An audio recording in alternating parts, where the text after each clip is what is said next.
Good morning everyone. আজকে একটু সকালবেলায় তাড়াতাড়ি রেডি হয়ে বেরিয়ে পড়লাম স্কুলের জন্য। আজকে অনেক দিন পর ট্রেনে মাটির ভারে চা খেয়ে বেশ ভালো লাগছিল।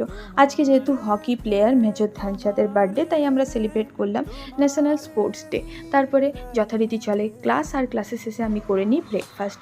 আজকে যেহেতু ন্যাশনাল স্পোর্টস ডে, তো আজকের দিনে যদি স্পোর্টস না হয় তাহলে কি আর মানায় বলো। তাই জন্য আজকে লাস্ট 2 পিরিয়ড ছিল টাগ অফ ওয়ারের কম্পিটিশান। এখানে হাউস ওয়াইজ আর এজ গ্রুপ ওয়াইজ আলাদা আলাদা কম্পিটিশান ছিল। তো এই কম্পিটিশান দেখে তো আমার নিজের স্কুল লাইফের কথাগুলো মনে পড়ে যাচ্ছিল। আর বাড়ি ফিরে দেখলাম এই পার্সেলটা এসেছে। এই পার্সেলটাই রয়েছে মায়ের জন্য একটা শাড়ি।